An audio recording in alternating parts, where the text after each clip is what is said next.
Hello বন্ধুরা, welcome to my channel. আবারও চলে এলাম নতুন একটি জব আপডেটের ভিডিও নিয়ে।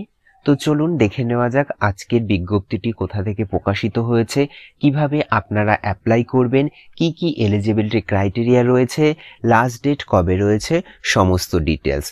আজকের ভিডিওটি একটি সেন্ট্রাল গভর্নমেন্টের পার্মানেন্ট জব বিজ্ঞপ্তি। শুধুমাত্র আপনারা যদি মাধ্যমিক পাশ করে থাকেন তাহলেও কিন্তু আপনারা অ্যাপ্লাই করতে পারবেন। তো চলুন দেখে নেওয়া যাক সম্পূর্ণ ডিটেলস। তো সরাসরি চলে এলাম আমরা অফিসিয়াল বিজ্ঞপ্তিতে। দেখতে পাচ্ছেন আপনারা বিজ্ঞপ্তিটি প্রকাশিত হয়েছে institute of wood science and technology, Indian council of forestry research and education. এটা কিন্তু একটা সেন্ট্রাল গভর্নমেন্টের ইনস্টিটিউট। এখানে আপনারা ডেট অফ নোটিফিকেশন দেখতে পাচ্ছেন 20 নভেম্বর 2024। এখানে নোটিফিকেশন নাম্বার দেখতে পাচ্ছেন, রিক্রুটমেন্ট নোটিফিকেশন। চলুন এবার কোন কোন পোস্টে কি কি রিক্রুট করা হচ্ছে সেই ডিটেলসটা আমরা জেনে নিই। এখানে দেখুন post name, pay level, number of post, age limit, category এবং এডুকেশনাল কোয়ালিফিকেশন মেনশন করা রয়েছে। তো চলুন দেখে নেওয়া যাক। এখানে প্রথম পোস্টটা রয়েছে লাইব্রেরি ইনফরমেশন অ্যাসিস্ট্যান্ট বা LIA। এখানে কিন্তু পে লেভেল 6 রয়েছে, টোটাল নাম্বার অফ পোস্ট কিন্তু 1টি রয়েছে। এখানে আপার এজ লিমিট রয়েছে 27 ইয়ার্স আর মিনিমাম হচ্ছে 18 ইয়ার্স। Category SC। কোয়ালিফিকেশন কি রয়েছে? গ্র্যাজুয়েট হতে হবে কোন সাবজেক্টে? লাইব্রেরি সায়েন্সে। অর্থাৎ আপনারা লাইব্রেরি সায়েন্সে গ্র্যাজুয়েট হলেই কিন্তু এই পোস্টের জন্য অ্যাপ্লাই করতে পারবেন। চলুন পরবর্তী পোস্টটি দেখে নেওয়া যাক। পরবর্তী পোস্টটি রয়েছে লোয়ার ডিভিশন ক্লার্ক বা LDC। এখানে কিন্তু pay level 2, number of post কিন্তু 4টে রয়েছে। এখানেও মিনিমাম এজ 18, ম্যাক্সিমাম এজ 27। এখানে ক্যাটাগরি ওয়াইজ দেখুন পোস্ট ডিভাইড করা রয়েছে।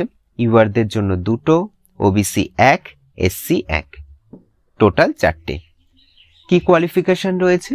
না 12 পাস হতে হবে এবং টাইপিং স্পিড থাকতে হবে আপনাদের 35 words per minute in English আর 30 words per minute in Hindi. অর্থাৎ আপনাদের 12 পাস হতে হবে এবং আপনাদের টাইপিং জানতে হবে। চলুন পরবর্তী পোস্ট দেখে নেওয়া যাক। মাল্টিটাস্কিং স্টাফ বা MTS, pay level 1, total number of seat কিন্তু 12। এখানেও এজ লিমিট দেখুন 18 থেকে 27 রয়েছে। এখানে ক্যাটাগরি ওয়াইজ 5টা রয়েছে UR, 2টো SC, 1টা ST, 3টে OBC, 1টা EWS। শুধুমাত্র এক্ষেত্রে কিন্তু আপনারা ক্লাস 10 পাস করে থাকলেই অ্যাপ্লাই করতে পারবেন। চলুন এবার বাদবাকি ডিটেলস দেখে নেওয়া যাক কি রয়েছে। এখানে দেখুন লাস্ট ডেট রয়েছে ফর্ম অ্যাপ্লিকেশনের 3রা জানুয়ারি 2025 কিন্তু ফর্ম সাবমিটের লাস্ট ডেট। তবে যারা আন্দামান নিকোবর এবং লাক্ষাদ্বীপ থেকে অ্যাপ্লাই করছেন তাদের জন্য কিন্তু লাস্ট ডেট রয়েছে 10ই জানুয়ারি 2025। এখানে আরও আদার এলিজিবিলিটি ক্রাইটেরিয়া মেনশন করা রয়েছে, আপনারা একটু এই পয়েন্টগুলো দেখে নেবেন। চলুন এবার দেখে নেওয়া যাক ইম্পর্টেন্ট কি বলা রয়েছে।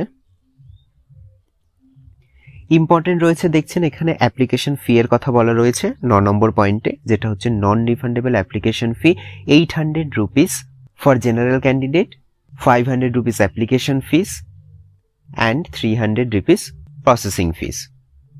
বাট যারা রিজার্ভ ক্যাটাগরিতে রয়েছে লাইক SC, ST, উইমেন, তাদের কিন্তু অ্যাপ্লিকেশন ফি দিতে হবে না, শুধুমাত্র তাদের প্রসেসিং ফি 300 রুপিস পে করতে হবে। আর যারা অলরেডি কোনো জব করছেন বা কোনো ইনস্টিটিউটের সঙ্গে যুক্ত আছেন তারা যদি অ্যাপ্লাই করেন সেক্ষেত্রে কিন্তু আপনাদের নো অবজেকশন সার্টিফিকেটটা লাগছে, এটা একটু দেখে নেবেন। এখানে আরও অনেক কিছু ডিটেলস রয়েছে যেটা আপনারা একটু দেখে নেবেন। সরাসরি আমরা চলে এলাম সিলেকশন প্রসিডিওর, কিভাবে সিলেক্ট করা হবে। প্রথমে রয়েছে লাইব্রেরি ইনফরমেশন অ্যাসিস্ট্যান্টের জন্য কিভাবে সিলেক্ট করা হবে। এখানে কিন্তু রিটেন এক্সাম হবে। রিটেন এক্সামে থাকছে কি অবজেক্টিভ টাইপের MCQ কোশ্চেন, যার মধ্যে সিলেবাস কি রয়েছে general awareness, maintain ability and reasoning, general English যেটা শুধুমাত্র qualifying, and the library science থেকে 25 মার্কস ইচ। অর্থাৎ প্রত্যেকটা সেকশন থেকে কিন্তু 25টা করে কোশ্চেন থাকবে এবং এক একটা সেকশন 25 নম্বর করে থাকবে। সিলেকশন পোস্ট ফর LDC অর্থাৎ লোয়ার ডিভিশন ক্লার্কের জন্য কিন্তু 2টো পদ্ধতি আছে। একটা প্রথমে রিটেন টেস্ট, তারপরে কিন্তু টাইপিং টেস্ট। রিটেন টেস্টে আপনারা পাস করলে পরে তারপরেই কিন্তু আপনাদের টাইপিং টেস্ট হবে। রিটেন টেস্টের সিলেবাস এখানে আছে দেখুন, এখানেও কিন্তু MCQ কোশ্চেন হবে আর এখানেও কিন্তু রয়েছে দেখুন quantitative aptitude, general English, general awareness and general intelligence. এখানেও 25 মার্ক করে প্রত্যেকটা সেকশনের জন্য থাকছে। যারা কোয়ালিফাই করবে তাদের জন্য টাইপিং টেস্ট থাকবে, তার টোটাল মার্কস কিন্তু রয়েছে 100, সেটা হিন্দি এবং ইংলিশ উভয় ক্ষেত্রে। পরবর্তী পোস্ট কি রয়েছে? পরবর্তী রয়েছে দেখুন মাল্টিটাস্কিং স্টাফ কিভাবে হবে, এক্ষেত্রেও রিটেন এক্সাম হবে, এখানেও এমসিকিউ কোশ্চেন থাকবে।